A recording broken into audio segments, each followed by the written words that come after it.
Abakulembeze b'amawanga agali mu kago ogw'obuvanjuba bwa Afrika bawanjagidde bannaabwe mu mukago guno okukolera wamu okuggyawo enjawukana n'ebyokwegalira mu nsalo ezeebeese omukago guno okukulaakulana. Bakulembeddwamu Pulezidenti wa Burundi era ssentebe w'omukago gw'amawanga East Africa Evariste Ndayishimiye ng'agambye nti singa amawanga mu mukago guno gakolera wamu n'okuwagiragana mu nsonga ezitali zimu kijja kuyambako ekitundu kyonna okukulaakulana.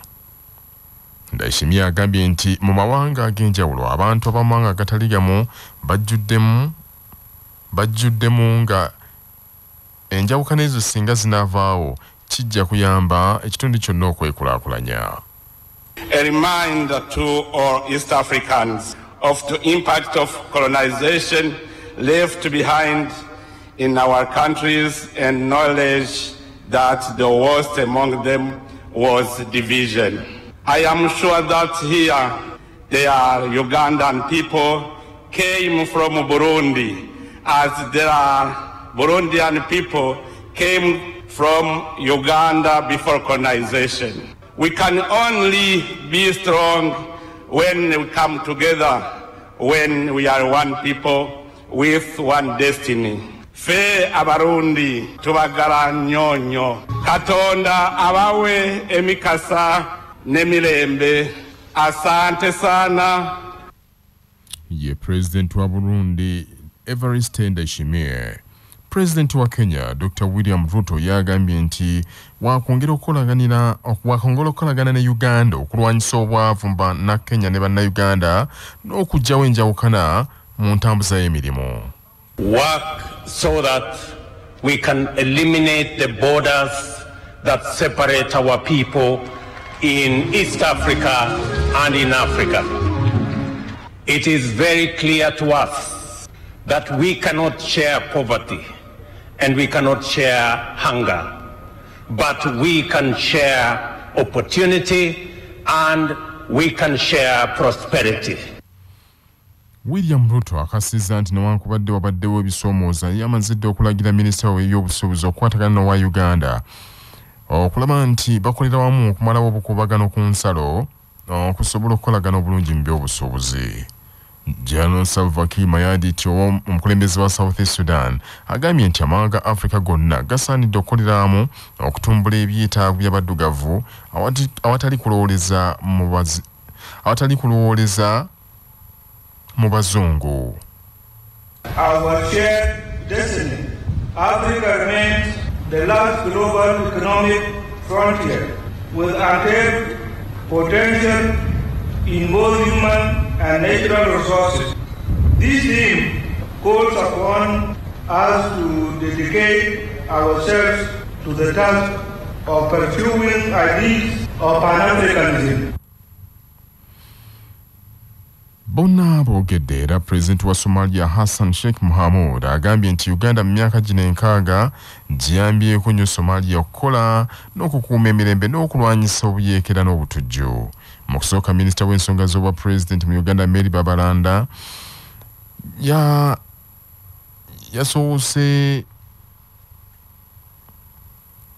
yasoose n'akinogaanyira n'akalambira nti Uganda si yakuyimiriza nteekateeka zaayo ez'okusima amafuta n'okuzimba omudumu ogunaagatambuza okuva wano okugutuusa e Tanzania nga amawanga ga Bulaaya agamu bwe gatandise okukisiinyaako.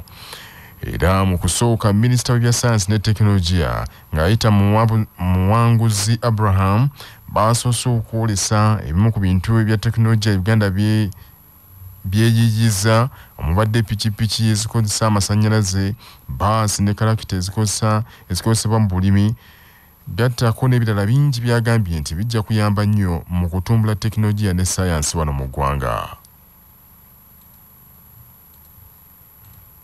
To date, we have 5 vaccines which are already on animal trial. We have 6 kits for testing different diseases, and we also working on constructing a plant for mass manufacture. So we work with different researchers and innovators who are in the herbal area, we want to make use of our traditional medicine, standardize it and make it internationally acceptable. Emikolo egy'ameefuga g'eggwanga gikyagendera ddala mu maaso ekkololo era byonna tujja kubituusaako. Omukulembeze w'ekibiina kya National Platform Robert Kyagulanyi Ssentamu akyaliddeko bannayuganda embeera bye yakwatira mu United Arab Emirates n'abasuubiza nti ekibiina kye kya NUP kikola ku nteekateeka okubafunira ensimbi ez'okubakomyawo ku butaka. Bannayuganda abakunukkiriza mu kasanvu abasajja n'abakazi. Gavumenti ya United Arab Emirates yabajja ku nguudo z'ebibuga kwe baali babeera oluvannyuma lw'okubulwa emirimu so nga n'ensimbi ezibakomyawo kuno tebaazirina ne batwala mu kifo ekya Al Hassan mu kibuga ky'e Dubai gye bakuumirweeyo okutuuka lwe balifuna abazira kisa abazze okwabwe. Robert Kyagulanyi abagambye nti bakwataganye n'abazira kisa bangi okusonda ensimbi ezibakomyawo ku butaka era abagumiza nti enteekateeka eno etambula bulungi. Gye mbadde muyitamu ebbanga lyonna fenna badde ng'etuukako nasindika Honorable Muwada ye MP wa Kyaddondo yanzirira mu bigere e Kyaddondo ate ye minisita waffe ow'ensonga ez'ebweru w'eggwanga yabatuukako era obubaka abadde nga abutuusaako. Tuli nammwe naye si ffeka Uganda yonna ne Africa yonna eri nammwe. Tunyolwa olw'embeera gye muyitamu. Si wano wokka naye bannayuganda bonna abanyigirizibwa naddala mwe bamaama b'eggwanga mwe abanyinaffe olunaku lwa leero kize jasi balabako mumanyi bulungi abadde bagoberera nti tubadde tukola kaweefube yenna ow'okulaba nga tubakomyawo waka. Kyagulanyi olunaku lw'eggulo gavumenti ya United Arab Emirates yasazisaamu ekivulu ky'ennyimba kyabadde ateeseteese nga kyabadde kyakusonda nsimbi ez'okuyamba abantu abo naye agambye nti kakano ekivulu kino bagenda kukitegekera ku mutimbagano. Omubaka wa Bukomansimbi South Godfrey Kayomba Solo omu ku babaka ba Paalamenti abayise ne Kyagulanyi agambye nti embeera gye basanzeemu bannayuganda abo teyeeyagaza n'akamu nga beetaaga okuziba okwaboobwe. Embeera gye tusanze eno yeeraliikiriza nti abaana bali wano naye nga tewaliwo gavumenti effort yonna eyakoledde okulabika nti baddayo. N'abatono abafuna ku tiketi zifunibwa mu bazira kisa n'abajja ne bakwatirwa ekisa. N'olwekyo bafunye essuubi batulabyeko era naffe omulimu gwe tuliko ogw'okulabika nti baddayo tugenda gukola nga gw'amaanyi. Abakulembeze b'ekibiina ekigatta amasomero g'obwannannyini baagala gavumenti eddemu eyise ekiragiro ku bbanka z'ebyobusuubuzi ziddemu zitegeragana ne bannyini masomero ku nsasula y'amabanja agaabeetuumako mu biseera eby'omuggalo. Asaadu Kirabira omu ku bakulembeze ku lukiiko olugatta amasomero g'obwannannyini mu ggwanga agambye nti amasomero mangi gakyatubagidde n'amabanja nga bino byonna bizzeewo olw'ekiseera bbanka ze kyateekamu okugumiikiriza amasomero okusasuliramu amabanja. Kirabira abadde ku bikujjuko by'amasomero ga St. Lawrence ebyokuweza emyaka 26 mu nsiiko ebyenjigiriza ng'ebikujjuko byabadde ku ssomero lya London College of St. Lawrence Maya mu Nsangi. Tubadde n'ebizibu nga emiwendo gy'ebintu egitusomoozezza okuva mu lusoma olwayita okutuuka mu lusoma luno. Tusaba Katonda nti bireme kututaataaganya mu bibuuzo by'abayizi baffe ab'akamalirizo. Ekyokubiri ng'amasomero g'obwannannyini mu ggwanga tulina ekizibu ekikyatulemedde mu bulago ky'ekizibu ky'amabanja mu banka ez'enjawulo. Omwogezi w'akabondo k'ababaka ba Paalamenti banna NRM Brandon Kintu Rogers ategeeza nti ensonga y'amabanja ga bbanka baamaze okugitegeeza akakiiko ka Paalamenti ak'ebyenjigiriza. Akulira enzirukanya emirimu mu masomero ga St. Lawrence Maria Justin Tulina agambye nti bajaguza emyaka 26 olw'ebirungi bye bazze bafuna omuli okusomesa abayizi abawerera ddala abafuusa ab'omugaso mu nsi eno n'amasomero ga St. Lawrence okubiranga waggulu mu by'ensomesa. Manya obuvuna obuddo obw'eddembe lyo tonyigirizibwa ddembe lyo ery'obwebange. Singa omuntu afa nga talese kiramba ekitundu ekisinga obunene ku bugagga bwe kiteekeddwa kuweebwa abaana be nga munnamateeka Matovu Musa Kimirante bw'annyonnyola. Amateeka ga Uganda mu tteeka eriyitibwa Succession Act mu kawaayiro namba 27 kawa obuvunaanyizibwa abantu abamuyinako oluganda okugenda mu kkooti okufuna empapula z'obuyinza ezibakkiriza okugabanya ebintu by'omugenzi bayita letters of administration. Era singa bamaliriza omulimu ogwo engabanya y'ebintu eri nti omusika alina okufuna ekitundutundu kimu ku buli 10 abantu abamufunirako obutereevu fuutifuuti bye bayita ba lineal descendants bafuna ebitundutundu 9 buli 100. Omukyala oba omwami asigaddewo afuna ebitundutundu 15 ku buli 100. Ate abaana ne bafuna ebitundutundu 7.5 ku buli 100. Bishop Anton Zwa, omusumba w'essaza ly'Ekinda Mityana, atabukidde abantu olw'okwekwasa omuggalo gwa COVID-19 ne basalawo obutaddayo mu masinzizo. Nagirinya Ice Kagatuwe.